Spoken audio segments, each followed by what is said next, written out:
Tayo. Mainit-init pa, impeachment case versus VP Sara Duterte. Nakitaan ng batayan ng komite ng Kamara. Putang ina, puros kayo amba. Puro kayo mga puro kayo mga puro kayo mga mahilig lang sa ganun eh. Mahilig lang kayong manindak pero wala namang kayong mga pangil, mga buwisit kayo.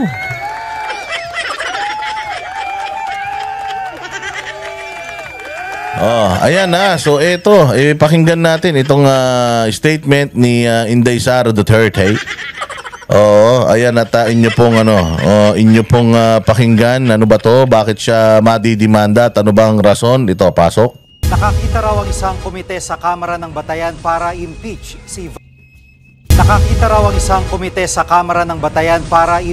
si Vice President Sara Duterte. Bukod dyan. Ayan, nakakita daw sila ng batayan.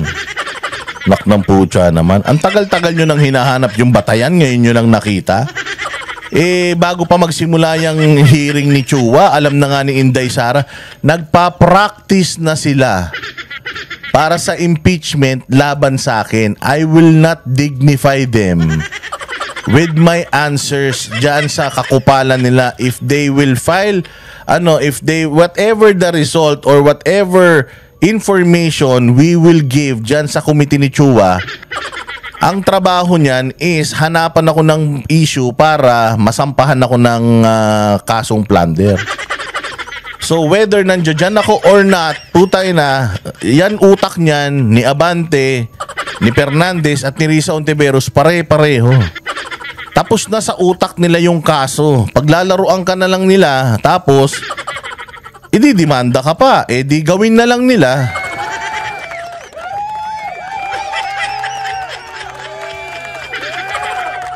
So sinabi na ni VP Sara yun, di ba? Nung pinasusumpa siya, ba't ako susumpa? Resource person ako. Sabi nyo, resource person ako. Ang linaw-linaw ng rules nyo. Sabi sa rules nyo, yung witness lang ang pinasusumpa. Ako resource person ako ba't ako susumpa? Doon pa lang nagkagulo na sila. Paglabas pa lang ni Inday Sara, sinabi na kagad niya na wala naman yung mga yan Gagawa lang naman ng mga istorya yung mga yan. Pinapractice lang nila yung impeachment laban sa akin. So ginawa nila yung ang hearing na yan para mag-gather ng evidence na one-sided para masampahan ako ng plunder. Kaya nga si Inday Sara, sabi nga niya, bring it on. I have nothing to lose. Taklob, kamusta na, Boss Dada? Grabe. Makikita mo pa din ang respect kay President Duterte sa Senado maliban kay Ontiveros. True.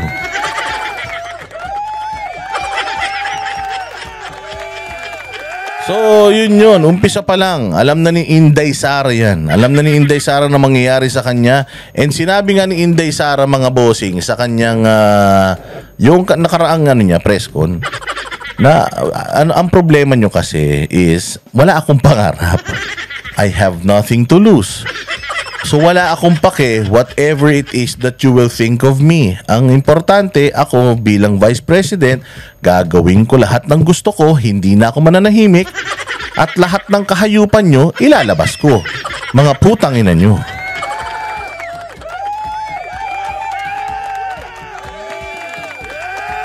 Di ba?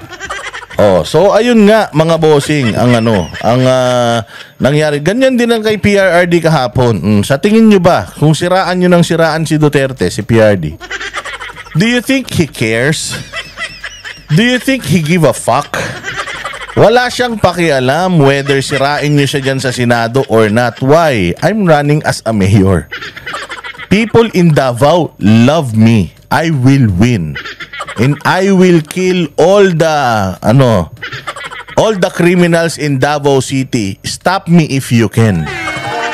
I have nothing to lose. Wala akong pake. Naging presidente na ako. Ako'y dating piskal, naging mayor ako, naging presidente na ako, dati rin akong congressman. Lahat nakuha ko na. So wala akong pake kung hindi mo ko gusto. Kasi hindi rin kita gusto. So akala nitong mga congressman, matatakot nila si VP Sara. Kahit i-impeach mo to bukas, wala naman tong pakialam. O wala itong pakialam kahit mawala yan siya sa posisyon. Why? Kasi okay naman ang buhay niya. Maganda naman ang mga negosyo niyan. Mayaman naman ang asawa niyan. Buhay sila. At pagkatapos ni PRD, kung hindi naman siya kung siya naman ay eligible pang tumakbo, makatakbo pa siya. Kung hindi na, okay lang din. Sold na yan for life. So sabi nga, IDGAF, I don't give a fuck. I don't give a shit. The heck I care. Kaya wala na silang pake. Kung ayaw nyo sa kanila, so be it. Basta magtatrabaho lang sila. Diyan, posible rin siyang maharap sa kasong plunder dahil sa questionableng paggasta sa confidential fund. Nasa frontline balitang yan si Marian Enriquez. Ulit-ulit nating pinaiintindi sa inyo na yung notice of disallowance, it doesn't mean kinurakot mo yung pera. Dahil yung Cebu, si Governor Gwen Garcia, yung notice of disallowance niyan, daan-daang milyon ang halaga. Daan-daang milyon yung notice of disallowance niya, pero wala naman siya dito para i-hearing. Pero si Inday Sara, yung notice of disallowance niya, ang questionable lang, halagang 15 million o halagang 25 million or kung magkano man yun. Puta, sa tingin mo hindi kayang i-liquidate ni Inday Sara yan?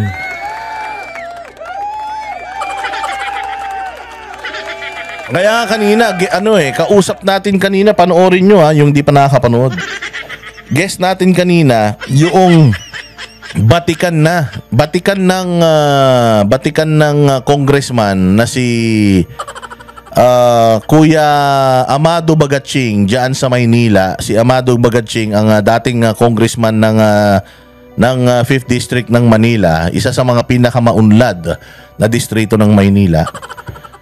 Nandiyan siya kanina at sinabi nga niya yun na notice of disallowance, hindi naman ibig sabihin yun, answerable ka pa dun eh. You have at si Inday Sara, meron pa siya hanggang February para sagutin yun. And sabi nga ni Amado Bagatsing besides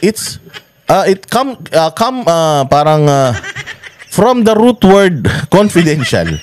Yung confidential fund, self-explanatory yun eh. Self-explanatory, it's confidential. It is not supposed to be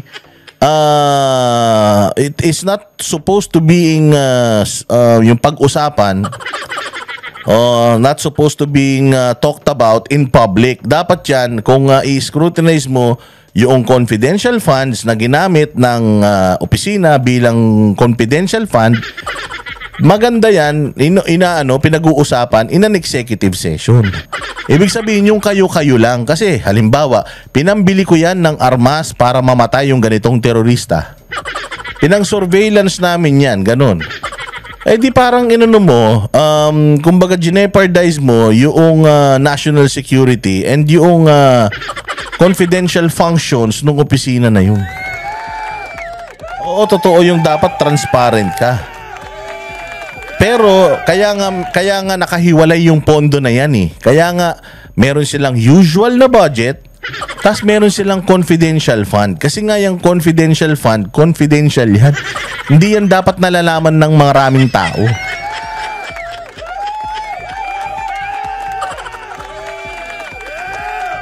So yun ang sabi ni Bagatsing. At saka sabi nga ni Bagatsing, mas malaki pa yung mga notice of disallowances ko nung congressman ako. Nasagot ko naman lahat yun. Kung pinag-uusapan natin, yung pera na 125 million na putragis galing naman yan sa administrasyon. Confidential funds ng administrasyon din yan na ipinasa kay Inday Sara. O bakit hindi natin imbestigahan lahat ng may mga confidential funds at lahat ng may mga notice of disallowances? So lagi niyong tatandaan yun kahit na alam naman na natin yun by heart na itong mga bagay na ito ito talaga yung dapat, yung katulad ng mga pinagsasabi ko kanina, yun yung tama. Pero bakit pinipilit pa rin nila? O ibig sabihin nun, whether you attend or not, you speak or not, mag-take ka ng oath or not, meron na silang target. Ang target nila is i-impeach talaga to si Inday Sara. Katulad Katulad din yan, mga bossing, nung target nila dyan sa Quadcom na panagutin lang si PRD, si Bato de la Rosa at si Bongo sa mga EJ case at sa mga yung DDS daw sa Davao. So yun na yan. Wala nang iba. So ibig sabihin, etong mga ano na to, etong mga hearing na ito dyan sa Kongreso, ito ay ano lang to. Kumbaga, ikinukondisyon lang nila yung isip ng tao, mamasahihin nila yung isip, huhulmahin nila. Tapos, unti-unti nilang hihipan ng mga kasinungalingan laban sa mga Duterte. Kasapakat ang mainstream media at ang mga troll farm nila. Tapos, ayan na, rektahan na.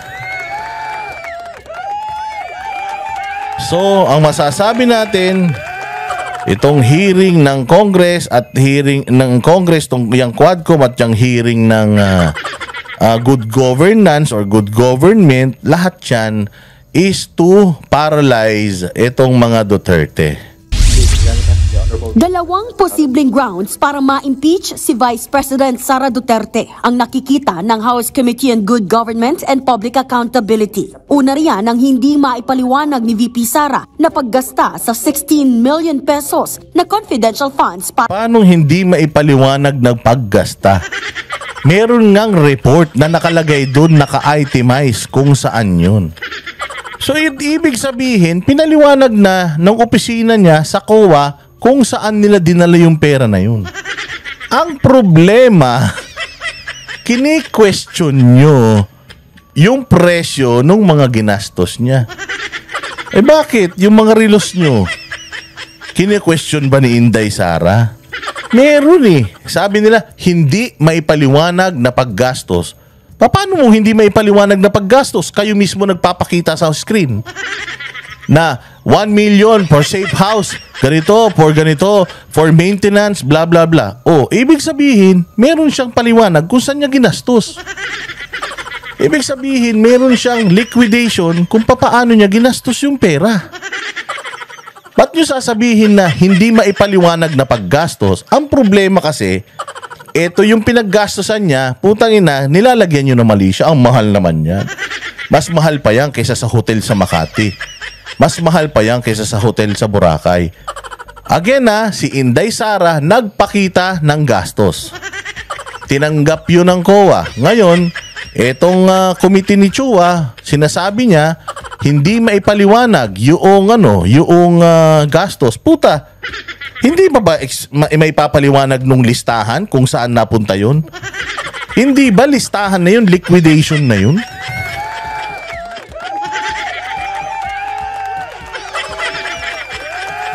Diba, Garski? Oh, kasi ayun ang sabi nila, hindi maipaliwanag na paggastos. Buti sana kung walang pinilisinta si Inday. Saan mo dinala tong pera na to? Basta, secret. Buti sana kung ganun. Hindi.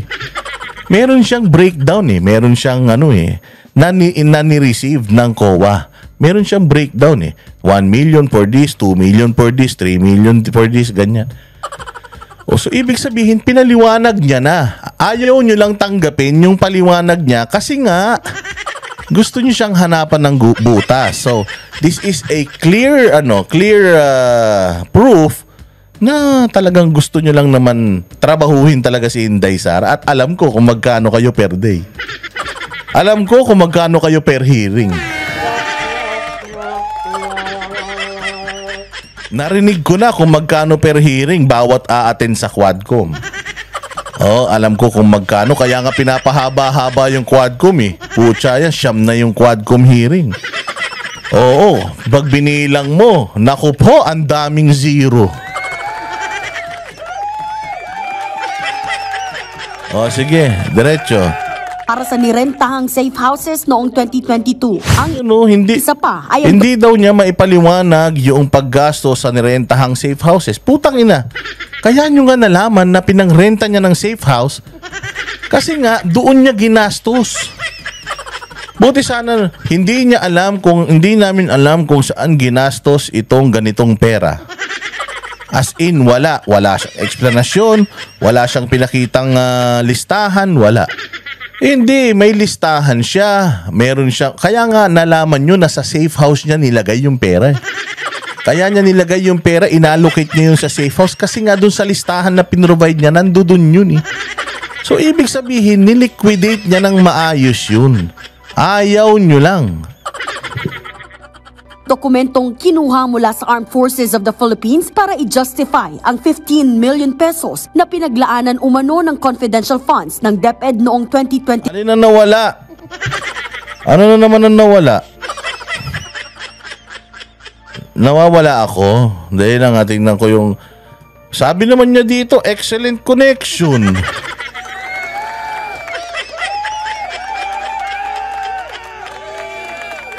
Maayos naman daw yung connection natin. Niloloko nyo ako eh. O hindi, antayin natin na maging okay yung connection, ha? Sabi dito, excellent eh. Tapos kayo, niloloko nyo ako. Kaya naubos. Bigla akong nawala. Pero meron na. Nawala saglit. Wala akong pinindot. Ayan lang yan eh. Okay na, diretso na natin. Sige, diretso na natin. Eto na. Para ito sa Youth Leadership Summits ng AFP. Ayun, katulad yun. Meron pang pera nilagay sa Youth Summit ng AFP.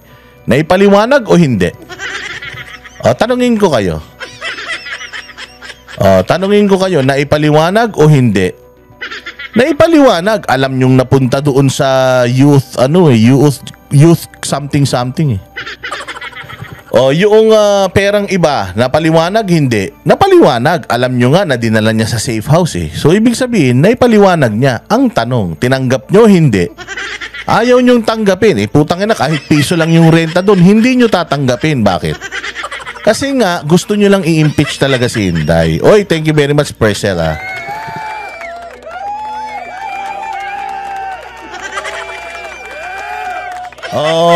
Nasa bayad ka pa lang kada attendance. Oo, naku po, matindi. Kaya pala ang dami-daming umattend sa Quadcom na alam nyo kung magkano per ulo. Diyan sa Quadcom, pag umattend ka at nakapag-ambag ka ng kahayupan sa bayan. Secret.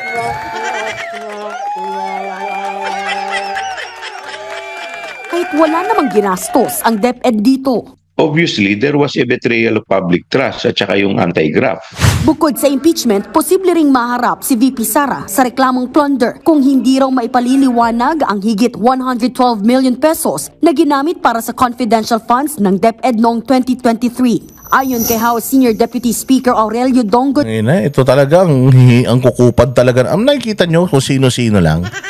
Yung mga muka na paulit-ulit lang na nakikita mo. Dong Gonzales, Suarez, Yang Guns. Si Zaldi ko nga, hindi mo masyadong makikita eh. Si Romualdez, hindi mo makikita, di ba? Kasi yan, dalawa nga yan yung big boss. O sino pa ang mga nakikita mo? Dan Fernandez, si Benny Abante, yung mga putang ina, wala namang ambag sa mundo. Yung mga kahit mamatay mamaya, walang maghahanap sa kanila. Yung mga putok sa buho. Yun lang, yung mga yun lang yung mga talagang pumapalag. At nagpupumilit at mukha nila lagi mo nakikita dyan sa TV. Alam mo na kung bakit.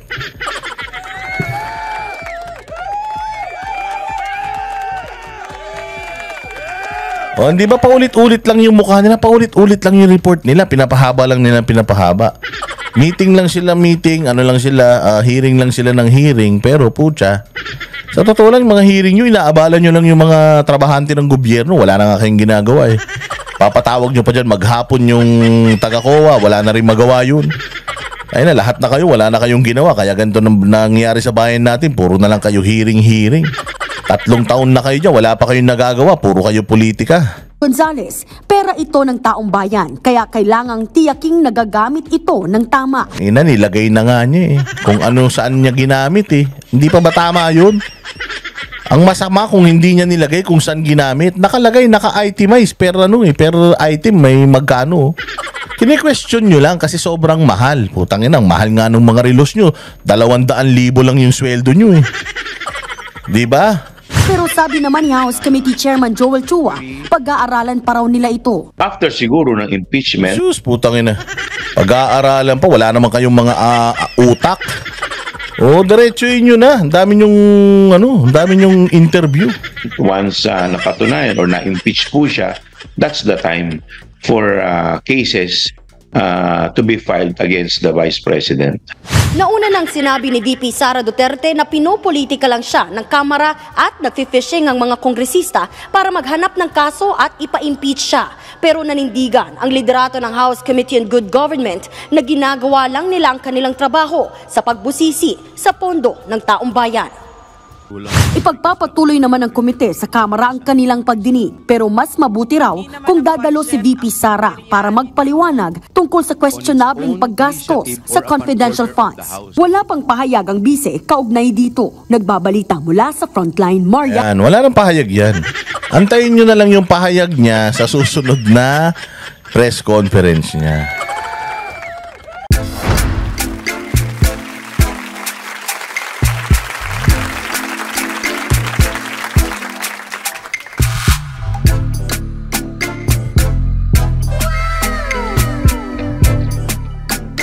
The next performance will start momentarily.